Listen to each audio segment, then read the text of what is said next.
Olá, você que está ligado na programação do Canal Rural, muito bom dia, seja bem-vindo ao Bom Dia Senar Mato Grosso, nesse nosso encontro semanal, todas as quartas-feiras pela manhã, trazendo sempre aqui no estúdio do Canal Rural Mato Grosso em Cuiabá, instrutores, especialistas, gente ligada de alguma forma ao Senar Mato Grosso, que sempre trazem aqui informações importantes que podem fazer diferença, te ajudar aí nas decisões do dia a dia da sua propriedade rural. Quem está aqui conosco hoje, mais uma vez, é a Juliana Aparecida Dias, que é agrônoma, tem mestrado em defesa sanitária vegetal e, claro, faz parte do time de instrutores credenciados junto ao Senar Mato Grosso. Bom dia, Juliana, tudo bem? Bom dia, Luiz. Bom dia a todos. Hoje é um tema muito bacana que ela trouxe aqui, vou até pedir para ela colocar aqui na tela, que é produção de mudas de hortaliças de alta qualidade. Olha, um conteúdo muito rico que ela preparou e com certeza você aí vai ficar encantado, vai tirar dúvidas e vai aprender muito ao longo desse programa. Juliana, vamos lá. Bom, nós estamos falando de produção de mudas de hortaliça e a gente tentar entender que essas hortaliças têm uma importância econômica muito grande dentro do estado, Porque ela causa rentabilidade ao pequeno produtor, ao grande produtor também, que hoje prefere trabalhar com a tecnologia, Que ela vem ajudar bastante. Nós temos, dentro dessa produção de cadeia de hortaliças, nós temos a mão de obra intensiva, que isso gera bastante empregos. Então, é algo muito importante, para a economia do estado. Nós temos aqui também, em 2016, a produção de 17,9 mil toneladas de hortaliça, com 23,2 bilhões de valor bruto de produção. Então, a gente tem uma boa produção, no Brasil inteiro, alguns estados destacando mais, outros com um pouco mais de dificuldades. Falando em dificuldades, nós temos alguns entraves também que dificultam essa produção. Então, por exemplo, a oscilação do preço, épocas mais favoráveis, o preço abaixa bastante. E algumas épocas também ela aumenta, que o produtor aproveita essas épocas para ganhar um pouco mais de lucro, ter mais lucro na sua produção. Essas hortaliças também têm um elevado custo para produzir e também as condições climáticas podem dificultar, principalmente a temperatura em excesso, os períodos de chuva, que pode causar problemas, como doenças. A gente sabe que Mato Grosso, Juliana, não é um grande produtor, de hortaliças, Tanto que muito vem de fora do estado. É uma oportunidade tentar, apesar dos entraves, tentar investir nessa atividade? É uma boa oportunidade, Luiz, porque o produtor, se ele for investir na tecnologia, ele vai ter um grande retorno de lucratividade. E alguns demoram em torno de 1, 2 anos já conseguir recuperar o dinheiro investido ali dentro da sua produção. Então, vale muito a pena. E quase não tem muita competitividade dentro do estado. Claro, fazendo um bom planejamento, pegando as informações que você vai trazer aqui, vendo a região em que o produtor está localizado, aí quem sabe aí uma alternativa, uma atividade extra para você aí, com todo o conhecimento que a Juliana vai dividir com você. Vamos ver então? Próximo passo? Então, vamos lá. Para a gente começar a ter essa produção de sucesso, O produtor, ele vai precisar de ter uma muda de alta qualidade. Então, alguns produtores costumam comprar essas mudas, de um viveiro, mas, porém, a gente pode estar produzindo as próprias mudas, que vão ser consumidas no plantio. Então, essas mudas, elas têm que ter uma boa característica agronômica, ou seja, uma muda mais desenvolvida, uma muda mais resistente a ataques de doença.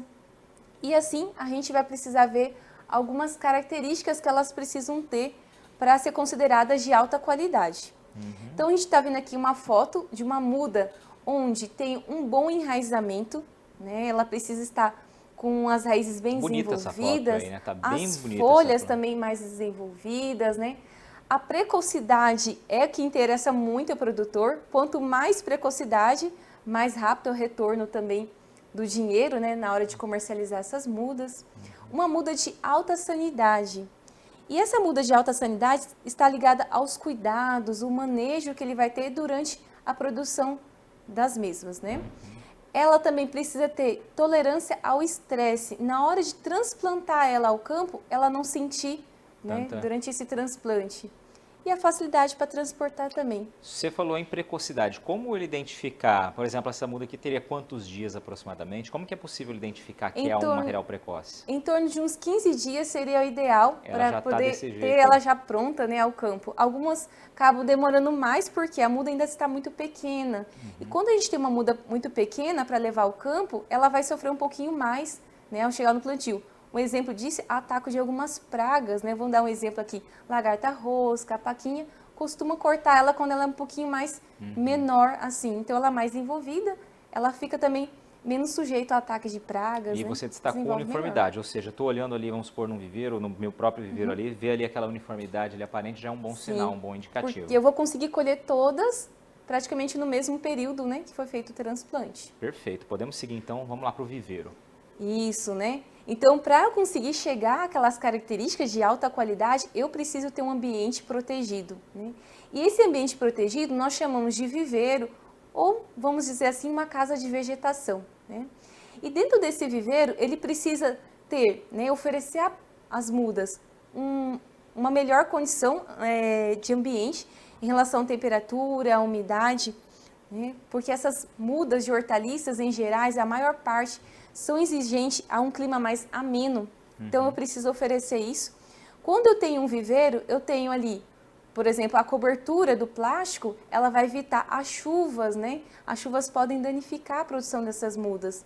E eu vou ter a luminosidade suficiente, porque a planta precisa de muita luz para ela poder fazer mais fotossíntese, produzir seu próprio alimento, né? Que é a energia dela que ela produz. Perfeito. Aí tem um esqueminha de como tem que ser o viveiro, né? Isso. Você vai mostrar aqui agora. As laterais, eu posso trabalhar, por exemplo, com o uso de sombrite também, protegendo esse viveiro. Aqui tem um exemplo de um desenho, né, de como seria essa casa de vegetação que nós chamamos de viveiro.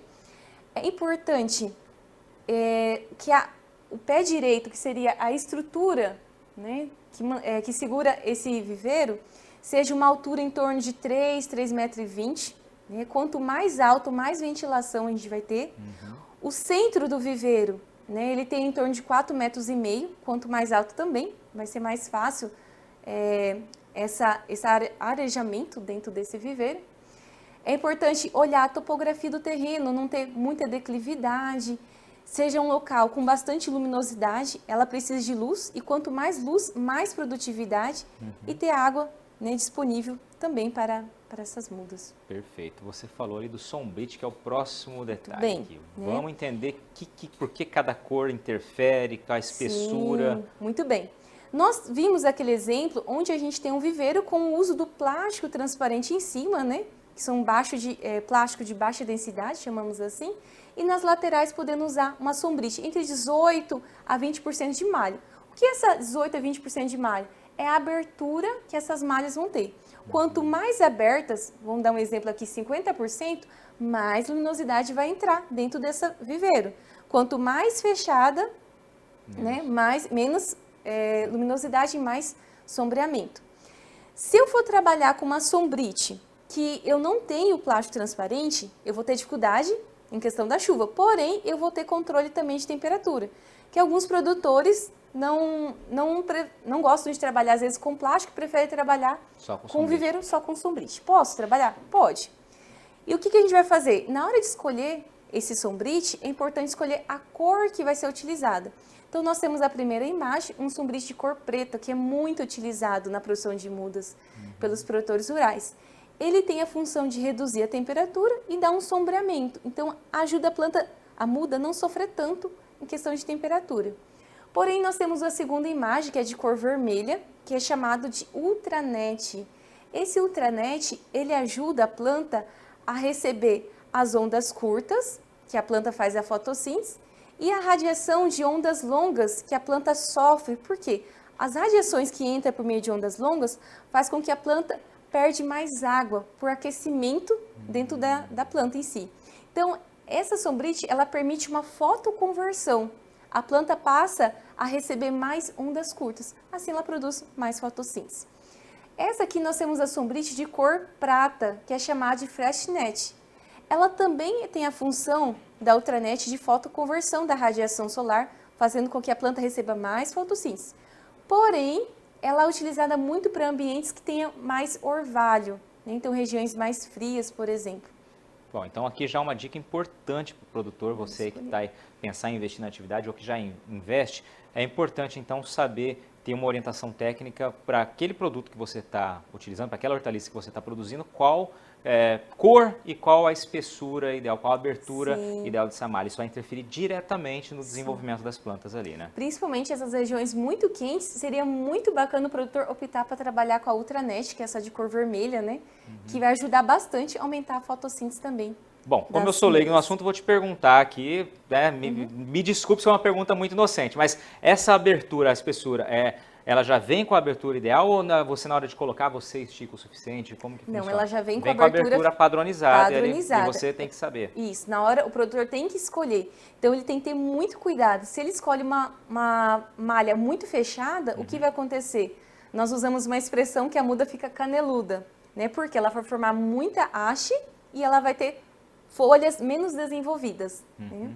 Então é importante sempre mais aberta essa malha para receber mais luminosidade. Tá, Juliana, seu próximo tema ali vai ser substratos, mas eu vou fazer o seguinte, vamos fazer uma pausa aqui. A gente já está terminando esse bloco, daqui a pouquinho a gente volta aqui aqui ao estúdio do Canal Rural Mato Grosso aqui em Cuiabá. Bom dia, Senar Mato Grosso. Hoje com a Juliana falando então sobre produção de mudas de alta qualidade, mudas de hortaliças. Você está aprendendo dicas muito importantes aqui. Com certeza no próximo bloco você vai ter mais dicas que vão te interessar e vão te ajudar a definir o futuro da sua atividade aí. Quem sabe passar a investir nessa atividade, mas com mais conhecimento. Daqui a pouquinho a gente volta, tá, Juliana? Daqui a pouquinho a gente volta. Gente, continue com a gente.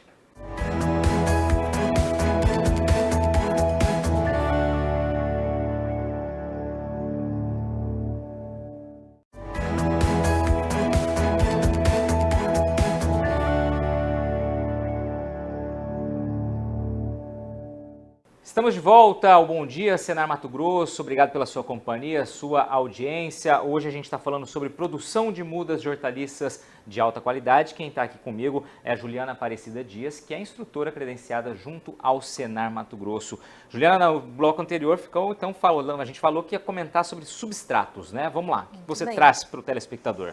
Então, o substrato, ele serve como função de solo ali, onde as raízes das mudas vão desenvolver, né? E esse substrato ele pode ser feito a partir de um material, ou vários materiais aqui utilizados, desde químicos ou orgânicos também.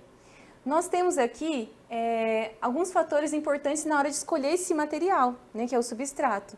Então, a primeira coisa que o produtor vai olhar sempre é o preço, né, o custo que ele vai ter para adquirir esse substrato. Ele pode estar fazendo esse substrato também dentro da sua propriedade. Esse substrato precisa oferecer nutrientes, né? A CTC, que é a capacidade de troca de cátions, né? Em relação à fertilidade que vai ter ali aquele substrato. Ele pode estar medindo a condutividade elétrica e o pH também. Porque é importante, se de repente estiver muito ácido, pode dificultar também as raízes desenvolverem, alguns nutrientes não oferecerem para as plantas. Tem mais aeração, disponibilidade de oxigênio, retenção de umidade e uniformidade. Então, ele deve escolher um bom substrato. E nós temos várias opções de substrato no mercado, e aqueles que ele pode, como eu dizia, fazer na sua própria propriedade, né? Então, nós temos lá a vermiculita, é muito utilizado, ele consegue comprar com facilidade, o uso da perlita. Temos também o uso de turfa, areia, casca de arroz carbonizado, onde a casca de arroz sai um preço muito barato ao produtor, né? Ele mesmo carbonizar as suas cascas de arroz. Uso de pinos de madeira, né? Através das cascas de árvores, fibra de coqueiro, humus de minhoca. Então, vários substratos, né? Aqui eu trouxe algumas imagens, como a primeira imagem lá, o bagaço da cana pode ser aproveitado também no uso do substrato, a compostagem em si, que pode fazer também na propriedade. Essa escolha do substrato, ela tem alguma variação de acordo com o tipo de hortaliça que eu estou produzindo, a espécie, ou não? Sim, né? Algumas são mais exigentes em alguns nutrientes ou não. Vou dar um exemplo da couve-flor, né? E também do repolho. Essas hortaliças aqui, por exemplo, tem que ser um substrato que seja mais pobre em nitrogênio e mais rico em fósforo, que na fase de muda elas têm uma dificuldade, né? De um substrato que seja rico demais em nitrogênio. Então, tem que ter cuidado na hora de escolher, se tiver um adubo, né, um pouco mais concentrado em nitrogênio. Sempre, a orientação ali é muito importante, né? Tem que ter alguém que possa te orientar tecnicamente. Muito bem. Perfeito. Vamos lá que tem mais. E aí, nós temos aqui o uso também de substrato comerciais, né? Aqueles, por exemplo, como a espuma fenólica, né, que está sendo muito utilizado para vários produtores. Algumas pessoas acham que a espuma fenólica ela deve ser utilizada apenas na hidroponia, e não, gente. A espuma fenólica o produtor pode usar para também levar a campo, né? Ela é um material onde é biodegradável, né? Nós temos ali a primeira imagem. São espaços de 2 centímetros cada célula, né? Onde você consegue retirar, colocar as sementes. Lembrando que na hora de usar essa espuma fenólica, ele deve deixar essas sementes, né, tampadas até elas germinarem. E não precisa ser apenas sementes peletizadas, como fica na dúvida também. Sementes nuas, né, que não receberam peletização, também pode ser utilizada com a espuma fenólica. Que é um material biodegradável. Biodegradável. Outra vantagem que nós conseguimos também, dentro com a espuma fenólica, usar soluções nutritivas, onde, né, são colocadas, né, pulverizadas sobre essa espuma. E também os substratos comerciais, onde o produtor consegue comprar com facilidade na utilização. Perfeito, perfeito. Podemos seguir. Nós temos também um fator bem importante, é a escolha, né, das sementes que serão utilizadas. Então eu trouxe aqui como exemplo a semente peletizada, que é uma semente onde ela tem uma taxa de germinação, aí, né, uma porcentagem de germinação maior do que aquelas sementes nuas que são compradas, né? É um pouco mais caro o valor dela, porém compensa bastante, né, na hora de utilizar. Vamos só explicar aqui o que é peletizado, para deixar clara a informação. Semente peletizada, ela recebe já um tratamento, né? Desde fungicidas, inseticidas, então é uma semente também onde ela recebe tratamento de nutrientes, para que quando ela leva ao campo, ela consiga ter mais vigor na sua germinação, consiga germinar com mais facilidade. Perfeito, perfeito. Bem, essas sementes têm que ter, como falei, uma boa taxa de germinação. É importante sempre olhar no rótulo, né, seja ela uma embalagem de plástico mesmo, ou mesmo em forma de lata, o vigor dessas mudas e também na hora de colocar essas sementes, né, onde que tem que ser estocadas em lugares, ambientes frescos, né? Exatamente. Né? Não tem a necessidade. Semente, ela depende desse bom acondicionamento. Isso, aí, né? não tem a necessidade de colocar às vezes na geladeira. O pessoal tem que colocar na geladeira? Não. Desde que tenha um ambiente fresco para que essas mudas possam depois, né, a semente possa vir germinar. Maravilha. E os recipientes para a produção de mudas, esse é o próximo slide. Muito bem. Os produtores costumam ter uma sementeira, né, onde colocam as sementes ali e depois vai levar para o transplante. Outros usam, às vezes, os copinhos de jornal. Só que essas sementeiras, ao você tirar essas mudas depois, elas vão sofrer um estresse, né? Pode ser que essas raízes se juntem com outras raízes vizinhas de outras mudas e dificulta bastante. Então é importante utilizar recipientes que vai ter mais facilidade ao levar para o campo, né? Então nós temos o uso, por exemplo, das bandejas, né? Nós temos as bandejas de isopor, que são chamadas de poliestireno expandido, e também aquelas que são de plástico também. Então nós temos ali o exemplo. Todas essas podem ser reutilizadas, então a gente pode depois aproveitar essas bandejas, desde que faça um processo de lavar elas, né? Utilizar hipoclorito de sódio também, para descontaminar essas bandejas e ser utilizadas. Aqui a gente vai ter menos substrato na hora de preencher, né, porque a gente vê que as células são pequenas, as raízes vão desenvolver muito bem. É claro que na hora de escolher essas bandejas, tem que ser escolhido de acordo com o grupo. Se for, por exemplo, folhosos, ela pode ter um espaço menor. Se for de hortaliças fruto, como exemplo, tomate, jiló, berinjela e outras, precisa de um espaço maior. Então a gente vai escolher uma bandeja com espaçamento maior. Só estou me chamando a atenção aqui essa imagem aqui com um jornal, se eu não me engano, né? Isso me lembra muito também minha infância, meu avô até hoje gosta de produzir mudas assim, onde ele mora, em Campo Grande, Mato Grosso do Sul, e faz muito assim, ou então em latas, né? Depois descarta aquela lata, mas resolve. Resolve bastante e a gente vê que tem bastante espaço para as mudas desenvolver. Vai ser um pouquinho mais trabalhoso, Sim. né? Na hora de fazer, mas pode ser utilizados também. Perfeito, vamos lá. Na hora de fazer a semeadura, né, dentro dessas bandejas, né, que receberam os substratos ou nos copinhos também, é importante saber que cada espécie de hortaliça, algumas têm um pouquinho mais de dificuldades em quebrar sua dormência, ou seja, o embrião sair, né, formar ali as primeiras mudinhas. Então, algumas vão precisar receber essa quebra de dormência e nós podemos fazer isso com a água. Então, a gente vai pegar um copo, né, deixa lá as sementes imersas na água em torno de 12 horas e depois escorre essa água e pode fazer a semeadura. Maravilha. Na hora de fazer a semeadura, eu vou fazer furos, né, para cada célula da bandeja ou copinho que seja 1 centímetro de diâmetro, podendo ser ali um lápis, eu utilizar na hora de furar. E a profundidade vai variar também em relação ao tamanho da semente. Se for sementes menores, em torno de 0,6 centímetros de profundidade, e se forem sementes maiores, em torno de 0,8. Colocar em torno de 3 a 4 sementes, se for sementes nuas, e se for a semente peletizada, como eu expliquei, né, que tem aquele todo tratamento, vigor maior. Ela tem um vigor maior, uma semente é o suficiente. Perfeito. Vamos seguindo, Juliana, nosso tempo está quase terminando, eu sei que você tem mais alguns slides aí. Isso. No caso, se eu não for trabalhar com sementes, com hortaliças que elas não recebem sementes mais partes vegetativas, tem que ter cuidado na hora de fazer também, né? Utilizar copos, por exemplo, na hora de fazer a produção de mudas. Eu posso fazer ali, por exemplo, a batata doce, né? Onde cada folha eu consigo fazer um corte de 1 centímetro nas suas hastes e depois vier a enraizar e levar isso aos copinhos, né? Junto com os substratos para adquirir minhas mudas. Perfeito. A irrigação dessas mudas deve ser feita com sistemas de irrigação que seja gotículas menores, né, para não danificar essas mudas, gente. Ali, né? Não agredir as mudas. Um pulverizador, por exemplo, manual pode ser, ou até mesmo uso de nebulizadores, microaspersores também, onde vai ter gotículas menores e não vai prejudicar de tirar essas sementes ou substrato das bandejas. Aqui tem uma foto de como seria, né? Perfeito. É bacana também que a nebulização ajuda também a dar uma amenizada na temperatura dentro do viveiro.